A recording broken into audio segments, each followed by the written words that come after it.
Adam Slivon from Pewter Report. What's going on, buddy? How are you?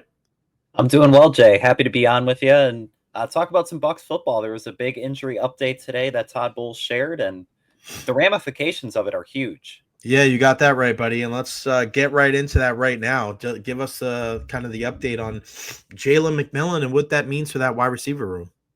Yeah, so Todd Bowles, he's not the kind of guy that likes to give notable injury updates. He'll say, "Oh, guy has a knee, guy has a leg, guy has an ankle." You're like, "Yeah, I know, but what about it?" Yeah. Well, he didn't provide some great news about Jalen McMillan. He emphasized the word severe twice in mentioning his neck strain, and he's going to miss the start of the regular season. So that's a huge blow to the wide receiver room going forward. And for McMillan, it's scary because neck injuries, they're kind of finicky. Like, it's a really soft area to suffer an injury, and there really isn't a precedent of it in recent years. I was talking to Scott Reynolds a little bit. He mentioned Mike Allstott.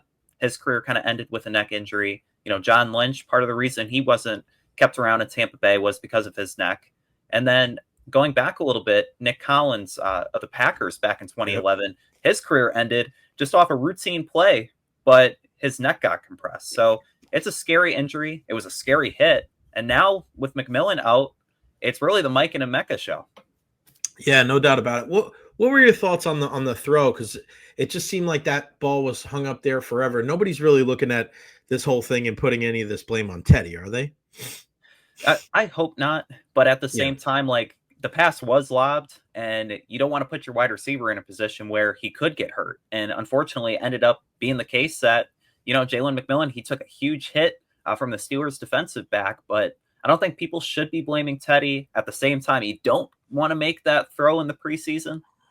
So, yeah, I'm with you, buddy. So you said Mike and Emeka show.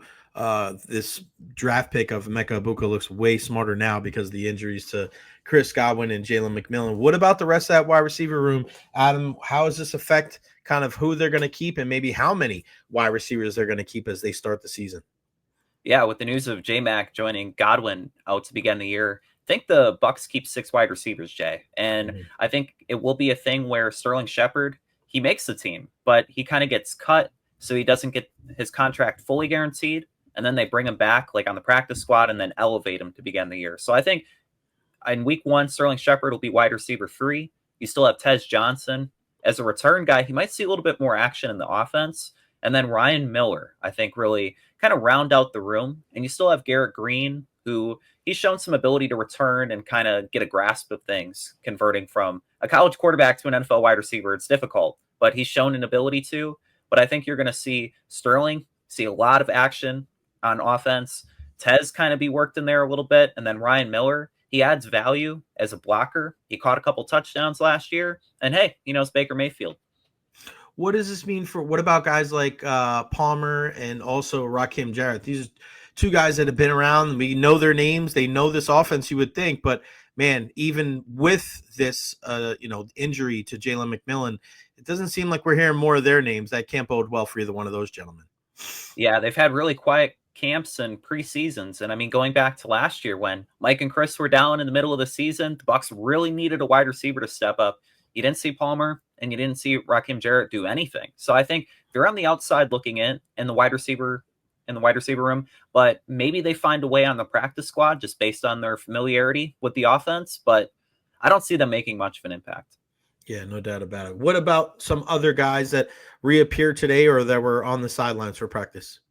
Yeah, so it was encouraging. You saw Rachaad White out there after he was injured with a groin injury earlier in camp. Antoine Winfield Jr., he went back out there and he had an interception. So it seems like whenever he gets injured and he comes back, he has a knack of making a play. So you saw those two come back. And then also there was one other guy. Oh, Bryce Hall, the cornerback. He came back too. So there's so much depth in the cornerback room. I think it's one of the tightest position battles. So seeing Bryce Hall come back and maybe he gets to play a little bit in the 3rd preseason game, I think that'll be good for him. Adam, where's your level of concern with a guy like Benjamin Morrison? I mean, obviously, when you talk about the kid, it's, hey, he's a first-round talent, but he was in the 2nd round because of the injury with the hip. But now he's dealing with another injury. It's like we've had too many discussions, in my opinion. I don't like having discussions about health with young players. I hated having that conversation about Kalijah Cansey and other like Yeah. you want these guys. You don't get healthier as you get older. So what's the update on Benjamin Morrison? Any concern that he won't be ready for week 1?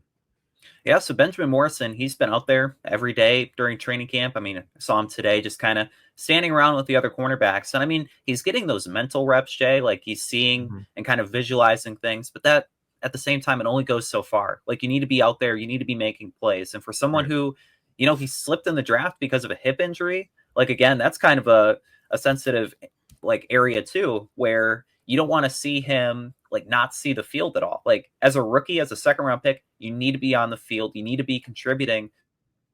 So far, we haven't really seen that. We saw little glimpses of him moving around during OTAs and mini camp, but right now is the time that you need to be getting these reps in. And the fact that he's not there, it does cast a little bit of doubt that he'll be ready week 1. And even if he is, I don't think he's going to see much of the field probably until later in the year. Yeah, that's rough. What about the quarterback position and Teddy Bridgewater coming in? I mean, what's your take on this whole backup quarterback situation? Because with that being, I mean, Kyle Trask, I mean, you don't have Teddy Bridgewater in here if you have full, belief that Kyle Trask would be able to do the job if Baker goes down in some form or fashion. What's your take on the quarterback position, and how do you think that's going to shake out, in the beginning of the season, quarterback 2, quarterback 3? Yeah, it's a great question. And there's a little bit of controversy now when it comes to the quarterback room, because after the first preseason game, Jay, I thought that Kyle Trask, he solidified himself as quarterback 2. He completed 75% of his passes, looked real efficient, right? And then you see what Teddy Bridgewater does in the second preseason game. He throws 2 well-placed touchdown throws to Bucky Irving and Emeka Egbuka. His leadership, being a veteran, being a guy that's been in the NFL for a decade now, like all of that kind of weighs in to where, like, God forbid something were to happen to Baker Mayfield. Right. Who would you trust? Who would you put in the game and say, hey, win us a game or 2? Would you do Kyle Trask, who has thrown 12 or 11 passes in the NFL across 4 years, or Teddy Bridgewater, who's started 65 games? He's won 33 of them. He was a Pro Bowler. He has that experience. And I think he has better command of like leading guys. Like there's a reason why he was a high school football coach. And Miami Northwestern didn't do too shabby either. So I think right now, Teddy Bridgewater, he's making things really interesting, Jay. And I could see him being quarterback 2. There is a scenario where he could elevate. And I think it will come down to the third preseason game. Obviously we see with some safety issues with guys going down and, unfortunately the big injury to JJ. I mean, that sucked because I know you guys at Pewter Report were real high on him very early on. Yeah. What does this mean for a guy like Shilo Sanders, right? Because I know they brought in another safety, and people are wondering, all right, guys going down. I know Izzy is also not 100%. Antoine Winfield Jr. finally being able to come back. But what does this mean for a guy like Shilo? Is he still really, is his best shot like latching on with his team still the practice squad? Or because of some of the injuries, could he be an outside guy, possibly making the 53? Yeah, that's another great question, because when you look at JJ Roberts, like if he remained healthy, I think he would have been the 5th safety. Yeah. They would have found a way to put him on the 53-man roster. So now without JJ Roberts, I mean, they signed a guy yesterday in Will Brooks who might make the practice squad. But in terms of keeping guys around, I think they're more apt to keeping 6 corners over 5 safeties, and then just keeping the 4 that they have, where it's Winfield, Tyke, Izzy, and Merriweather. For Shilo Sanders, I mean, he was kind of quiet the last preseason game. I know we talked about him a little bit the last time I was on your show, but I think for him, he's a perfect practice squad guy. Like, he generates some headlines, and he's kind of polarizing in a way, but I don't think that's too much of a bad thing. And I think for him to continue to develop in Todd Bowles' defense, he's a fun guy to talk to and to watch play, but I think he still needs to show a little bit more. What about, all right, so then the corners then. So let's roll through the numbers there. Is Kindle Vildor one of those 6 guys? Because I feel like he's a guy that coming up with the big pick, he's a veteran in this league. And I feel like when you're listening to Todd Bowles and saying that he can play a little bit everywhere, I said this to somebody the other day. They're saying like, whoa, the Shilo. I'm like, man, when you get to the end of your corner and safety line of your depth chart right there, you want guys that are multiple, that can play corner, play safety, and then of course play special teams. And I feel like Vildor gives them that, kind of in spades. How do you see that kind of corner room? If they're going to keep 6, he's got to be one of them, right? Oh, definitely. I think he played his way into a roster spot the last game. And Todd Bowles has really spoken highly of Vildor all throughout camp. He's saying, oh, he's a versatile guy.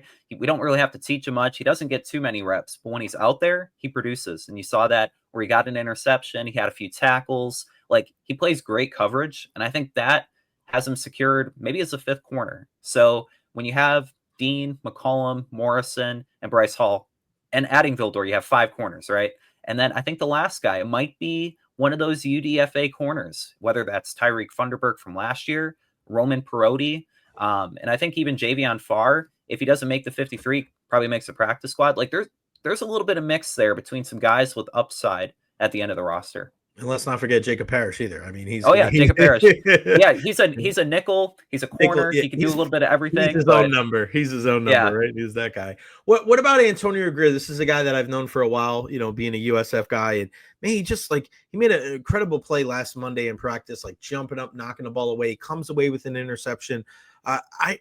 I thought Todd Bowles was lying when he was early in the offseason. He's talking about the inside linebacker position. He's like, yeah, we really like it. We got some good depth there. And I was like, really? That's what you believe? I mean, you look at it with Levante and Serrassier, and they really like Dion, and then Antonio Greer. Like, where does Greer fit into the entire picture? Does he make the 53, or is he a practice squad eligible, elevate type of guy? Because he just seems to be a guy, and I don't know if I'm biased, but he just gets better every single time I see him. Yeah, I don't think you're biased at all. And when you look at the inside linebacker room right now, it's intriguing. It's actually something I wrote about today on pewterreport.com. You can check out. But when it comes to Nick Jackson, John Bullock, and Greer, like, these are three guys. We talk about all the veterans in the room: Levante, Dion, Anthony Walker. But Walker hasn't played. So Greer is somebody who's making the most of his chances right now. And he's a little bit of a gamer. And I think he has value. Last year, he was on the practice squad. He's shown an ability to play on special teams. You know, like you saw J.J. Russell the past couple of years. Why did he stick around? Special teams. So I think having five inside linebackers, it could be a possibility, because we don't know what's up with Anthony Walker. Like, he's been on the non-active football list, and he hasn't played at all during training camp. And again, like we talked about Benjamin Morrison, that's a vital time to get down what is a complex defense. So that works in Greer's favor. And then also Nick Jackson and John Bullock, they've been roommates throughout camp. Jackson talked today. He's a really mature player, and I could see he probably has the inside track, Jay, to make the 53. But a guy like Greer and Bullock, they're going to stick around too. Yeah, I like that. Football players. There's more football players, more guys making plays.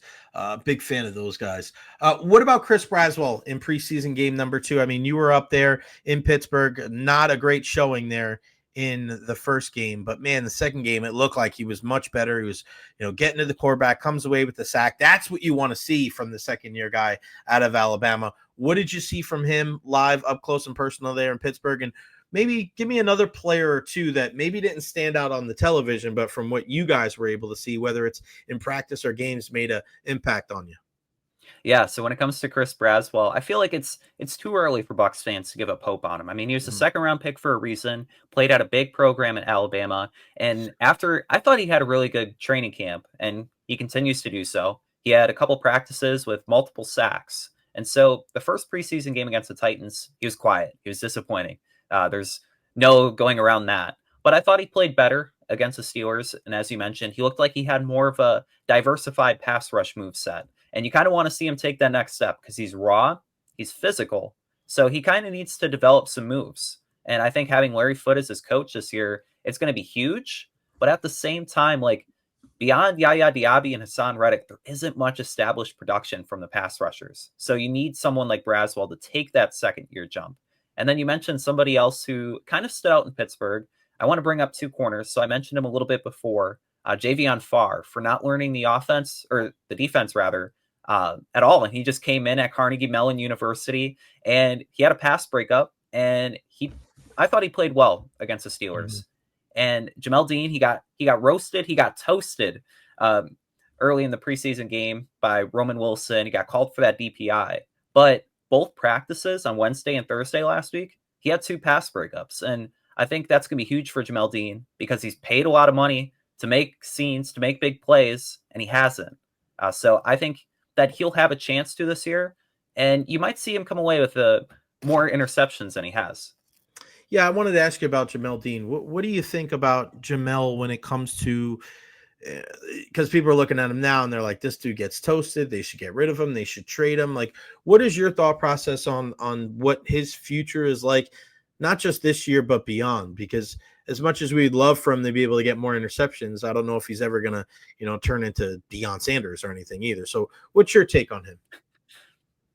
Yeah, he's not going to turn into prime time anytime soon. But with Jamel Dean, when he is on the field, he's a solid coverage corner. And I think with Todd Bowles' defense this year, playing more press man, that's only going to be a benefit to someone like Dean, who kind of thrives on that. He's a tall, physical corner.